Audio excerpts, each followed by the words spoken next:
Oke, assalamualaikum warahmatullahi wabarakatuh. Perkenalkan, nama saya Razia Ahmad Fatoni, mahasiswa Fakultas Hukum Universitas Muhammadiyah Malang dengan NIM 2019-402, mata kuliah Hukum Pidana 2 di. Assalamualaikum warahmatullahi wabarakatuh. Perkenalkan, nama saya Bogi Maskuri Bibidarta, mahasiswa Fakultas Hukum Universitas Muhammadiyah Malang, NIM 2019-101-0311-393, mahasiswa Fakultas Hukum Universitas Muhammadiyah Malang, Hukum Pidana 2 dari kelas D. Jadi di sini saya akan menjelaskan mengenai tindak pidana terhadap harta benda. Tindak pidana terhadap harta benda sendiri meliputi yang pertama tindak pidana pencurian, tindak pidana penggelapan, tindak pidana penadahan, tindak pidana pemalsuan, tindak pidana pemerasan dan pengancaman, dan yang terakhir tindak pidana penghancuran dan juga pengrusakan. Oke, masuk ke materi yang pertama, tindak pidana pencurian yang diatur dalam pasal 362 sampai 367 KUHP. Tindak pidana pencurian sendiri terdiri dari pencurian biasa, pencurian khusus, pencurian ringan, pencurian dengan kekerasan, dan juga pencurian dalam kalangan keluarga. Pencurian biasa diatur dalam pasal 362 KUHP yang bunyinya barang siapa mengambil barang sesuatu yang seluruhnya atau sebagian kepunyaan orang lain dengan maksud memiliki secara melawan hukum diancam dengan pidana karena pencurian dengan pidana penjara paling lama 5 tahun atau denda paling banyak Rp60. Pasal ini merupakan bentuk pokok dari tindak pidana pencurian yang untuk dapat memasukkan perbuatan ke dalam rumusan pasal ini harus melihat unsur-unsur yang terkandung di dalam rumusan pasal tersebut. Adapun unsur-unsurnya adalah sebagai berikut. Yang pertama, unsur objektif terlihat dari kalimat mengambil barang yang seluruhnya atau sebagian kepunyaan orang lain. Yang kedua, unsur subjektif yang terlihat dari kalimat dengan maksud untuk memiliki dan secara melawan hukum. Kalimat barang siapa dalam rumusan pasal tersebut berarti siapa saja atau setiap orang yang dapat dianggap sebagai pelaku suatu tindak pidana yang melakukan perbuatan sebagaimana yang dilarang untuk dilakukan dalam undang-undang. Kalimat mengambil merupakan unsur yang utama dari tindak pidana ini karena yang dilarang oleh undang-undang adalah perbuatan mengambil. Kalimat perbuatan mengambil di sini berarti perbuatan yang mengakibatkan barang berada di luar kekuasaan pemilik yang sah, di mana perbuatan mengambil sudah dimulai sejak saat seseorang berusaha melepaskan kekuasaan atas suatu benda dari pemiliknya, sehingga perbuatan mengambil dianggap selesai apabila benda tersebut sudah berpindah dari tempat asalnya. Dengan demikian, perbuatan mengambil itu berarti yang pertama, mengambil dari tempat di mana suatu benda itu berada dan mengambil suatu benda dari penguasaan orang lain.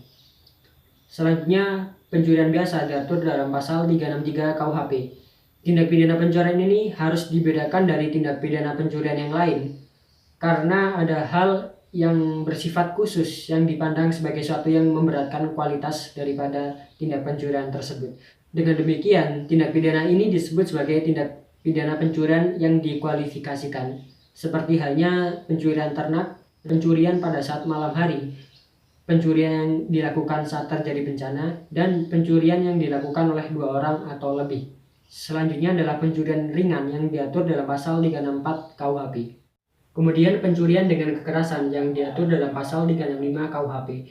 Di dalam pasal 365 KUHP ayat 1 ini yang dinyatakan dapat dipidana adalah suatu kejahatan yang berdiri sendiri, yaitu pencurian yang dilakukan dalam suatu keadaan yang memberatkan karena tindakan itu telah dilakukan dengan kekerasan atau ancaman kekerasan terhadap orang. Penggunaan perbuatan atau tindakan kekerasan ini dapat berwujud dengan memukul, mencekik, mengikat, menahan, menjambak, dan lain sebagainya. Sedangkan ancaman kekerasan adalah setiap perbuatan yang dilakukan sedemikian rupa sehingga menimbulkan akibat rasa takut atau cemas pada orang yang diancamnya. Dengan demikian, unsur-unsur di dalam rumusan pasal ini adalah sebagai berikut. Unsur objektif terlihat dari kalimat didahului, disertai, diikuti dengan kekerasan atau ancaman kekerasan, di mana perbuatan itu dilakukan terhadap seseorang.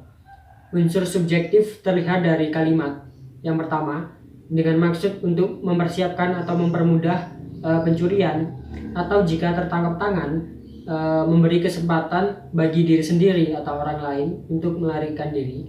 Dan yang terakhir adalah dengan maksud untuk mempertahankan atau tetap menguasai barang yang dicuri tersebut. Selanjutnya yang terakhir adalah pencurian dalam kalangan keluarga yang diatur dalam pasal 367 KUHP. Oke, kita masuk ke materi berikutnya adalah tindak pidana pemerasan dan pengancaman. Tindak pidana pemerasan diatur dalam pasal 368 KUHP ayat 1 yang bunyinya, barang siapa dengan maksud untuk menguntungkan diri sendiri atau orang lain secara melawan hukum, memaksa seseorang dengan kekerasan atau ancaman kekerasan untuk memberikan barang sesuatu atau yang seluruhnya atau sebagian adalah kepunyaan orang itu atau orang lain, ataupun memberi piutang atau menghapuskan piutang, diancam karena pemerasan dengan pidana penjara paling lama 9 tahun. Di dalam rumusan pasal ini terlihat unsur-unsur sebagai berikut. Yang pertama yaitu unsur yang bersifat objektif terlihat dari kalimat perbuatan memaksa orang dilakukan dengan kekerasan atau ancaman, kemudian supaya orang itu memberikan sesuatu barang yang seluruhnya atau sebagian kepunyaan orang itu atau orang lain, atau membuat hutang atau menghapuskan piutang. Kemudian yang kedua adalah unsur yang bersifat subjektif terlihat dari kalimat dengan maksud untuk menguntungkan diri sendiri atau orang lain secara melawan hukum. Kemudian tindak pidana pengancaman yang diatur dalam pasal 369 KUHP ayat 1 yang bunyinya, barang siapa dengan maksud untuk menguntungkan diri sendiri atau orang lain secara melawan hukum dengan ancaman pencemaran baik secara lisan maupun tulisan, atau dengan ancaman yang membuka rahasia, memaksa seseorang supaya memberikan barang sesuatu yang seluruhnya atau sebagian kepunyaan orang itu atau orang lain supaya membuat hutang atau menghapuskan piutang, diancam dengan pidana penjara paling lama 4 tahun. Di dalam rumusan pasal tersebut terlihat unsur-unsurnya sebagai berikut. Yang pertama, unsur subjektif terlihat dari kalimat dengan maksud untuk menguntungkan diri sendiri atau orang lain secara melawan hukum, dan unsur objektif yang terlihat dari kalimat yang pertama dengan siapa, yang kedua dengan ancaman, dan yang ketiga adalah memaksa seseorang untuk menyerahkan suatu benda atau barang, kemudian membuat piutang atau menghapuskan piutang. Dan materi selanjutnya adalah tindak pidana penggelapan yang diatur dalam pasal 372 sampai 377 KUHP, yang terdiri dari penggelapan biasa yang diatur dalam pasal 372 KUHP yang bunyinya, barang siapa dengan sengaja melawan hukum mengaku sebagai milik sendiri barang sesuatu yang seluruhnya atau sebagian adalah kepunyaan orang lain, tetapi yang ada dalam kekuasaannya bukan karena kejahatan, diancam karena penggelapan dengan pidana penjara paling lama 4 tahun atau denda paling banyak Rp60. Pasal ini memiliki unsur-unsur sebagai berikut. Yang pertama, unsur subjektif yang terlihat dari kalimat dengan sengaja dan dengan melawan hukum. Kemudian yang kedua adalah unsur objektif terlihat dari kalimat memiliki barang yang seluruhnya atau sebagian kepunyaan orang lain, barang itu ada padanya atau dikuasai bukan karena kejahatan. Beberapa jenis tindak pidana penggelapan yakni antara lain, yang pertama penggelapan ringan yang diatur dalam pasal 373 KUHP, kemudian penggelapan berat yang diatur dalam pasal 374 KUHP, kemudian penggelapan dengan pemberatan yang diatur dalam pasal 375 KUHP, lalu penggelapan dalam keluarga yang diatur dalam pasal 367 KUHP. Selanjutnya yang terakhir adalah pidana tambahan dalam penggelapan yang diatur dalam pasal 377 KUHP. Oke, selanjutnya akan dijelaskan oleh teman saya. Di sini saya akan menjelaskan tindak pidana terhadap harta benda yang meliputi penipuan dan lain-lain. Yang pertama yaitu penipuan. Macam-macam tindak pidana penipuan, pasal dan jenis-jenis penipuan. KUHP, penipuan berarti perbuatan dengan maksud untuk menguntungkan diri sendiri atau orang lain secara melawan hukum dengan memakai nama palsu, martabat palsu, tipu muslihat, atau kebohongan yang dapat menyebabkan orang lain dengan mudah menyerahkan barang, uang, atau kekayaannya. Pasal 378, hukuman penjara selama-lamanya 4 tahun. Yang pertama, melakukan akal dan tipu muslihat atau perkataan-perkataan bohong atau membujuk orang lain atau perbuatan curang. 2. Memakai nama palsu atau keadaan palsu. 3. Menggerakkan orang atau memberikan suatu barang atau memberi hutang atau menghapus piutang. 4. Melakukan akal dan tipu muslihat atau perkataan-perkataan bohong atau membujuk orang lain atau perbuatan curang menguntungkan diri sendiri atau orang lain secara melawan hukum. Yang selanjutnya pasal 338 379 Kitab Undang-Undang Hukum Pidana, hukuman penjara selama-lamanya 3 bulan. Yang pertama, melakukan akal dan tipu muslihat atau perkataan-perkataan bohong atau membujuk orang lain atau perbuatan curang. Yang kedua, memakai nama palsu atau keadaan palsu. Yang ketiga, menggerakkan orang untuk memberikan suatu barang atau memberi hutang atau menghapus piutang. Yang keempat, melakukan akal dan tipu muslihat atau perkataan-perkataan bohong untuk membujuk orang lain atau perbuatan curang yang menguntungkan diri sendiri atau orang lain secara melawan hukum. Yang nomor 5, harga barang, utang atau piutang tidak lebih dari Rp25. Yang selanjutnya, pasal 379A, hukuman penjara selama-lamanya 4 tahun. Yang pertama, melakukan akal dan tipu muslihat atau perkataan-perkataan bohong atau membujuk orang lain dan perbuatan curang. Yang kedua, membeli barang-barang untuk diri sendiri atau orang lain. Yang ketiga, sebagai mata pencarian atau kebiasaan membeli barang-barang. Yang keempat, membeli barang-barang itu dengan maksud supaya tanpa pembayaran seluruhnya. Yang selanjutnya, pasal 380 ayat 1, hukuman penjara selama-lamanya 2 tahun 8 bulan. Yang pertama, melakukan akal dan tipu muslihat atau perkataan-perkataan bohong atau membujuk orang lain atau perbuatan curang. Yang kedua, memalsukan nama atau tanda yang asli pada atau di dalam suatu buatan tentang tanda asli atau ke dalam atau kerajinan orang lain. Yang ketiga, sengaja menjual, menawarkan, menyerahkan, menyediakan untuk dijual atau menawarkan masuk ke negara Indonesia. Yang selanjutnya, pasal 380 ayat 2, hukuman penjara 3 tahun 6 bulan dan barang dirampas. Yang pertama, melakukan akal dan tipu muslihat atau perkataan-perkataan bohong atau membujuk orang lain atau perbuatan curang. Yang kedua, membuka nama atau tanda yang asli pada atau dalam kerajinan orang lain. Yang ketiga, sengaja menjual, menawarkan, menyerahkan, menyediakan untuk dijual atau membawa masuk ke negara Indonesia. Yang keempat, buah hasil itu kepunyaan terpidana. Selanjutnya, pasal 381, hukuman penjara selama-lamanya 1 tahun 4 bulan. Yang pertama, melakukan akal dan tipu muslihat atau perkataan-perkataan bohong atau membujuk orang lain atau perbuatan curang. Yang kedua, berhubungan dengan asuransi. Yang ketiga, menyesuaikan penanggung asuransi mengenai pengadaan yang berhubungan dengan pertanggungan sehingga menyetujui perjanjian yang tentu tidak akan disetujuinya. Diketahui keadaan-keadaan sebenarnya. Selanjutnya, pasal 362, hukuman penjara selama-lamanya 5 tahun. Melakukan akal dan tipu muslihat atau perkataan bohong atau membujuk orang atau perbuatan curang berhubungan dengan asuransi, merugikan penanggung asuransi dan orang yang dapat syah memegang syarat penangguhan barang di kapal. Pasal 382 bis, hukuman penjara selama-lamanya 1 tahun 4 bulan. Melakukan akal dan tipu muslihat atau perkataan-perkataan bohong dan membujuk orang lain atau perbuatan curang. Yang kedua, untuk menyesatkan khalayak umum atau seorang. Yang ketiga, menimbulkan kerugian bagi kongkiran-kongkirannya atau kongkiran-kongkiran orang lain karena persaingan curang. Selanjutnya, pasal 383, hukuman penjara selama-lamanya 1 tahun 4 bulan. Melakukan akal dan tipu muslihat atau perkataan-perkataan bohong atau membujuk orang lain atau perbuatan curang. Yang selanjutnya, sengaja menyerahkan barang lain pada yang telah disetujui oleh pembeli mengenai jenis keadaan atau banyaknya barang yang diserahkan. Yang selanjutnya, pasal 383 bis, hukuman penjara selama-lamanya 2 tahun 8 bulan. Melakukan akal dan tipu muslihat pemegang konsumen sengaja mempergunakan beberapa eksemplar dari suatu tersebut dengan retail memberatkan dan untuk beberapa orang penerima. Yang selanjutnya, pasal 384, hukuman penjara selama-lamanya 3 bulan. Yang selanjutnya, pasal 385, hukuman penjara selama-lamanya 4 tahun. Selanjutnya, pasal 386 ayat 1, hukuman penjara selama-lamanya. Unsur tindak pidana penipuan. Unsur delik penipuan dalam KUHP. Di dalam KUHP, tindak penipuan terdapat dalam buku 2 bab 25.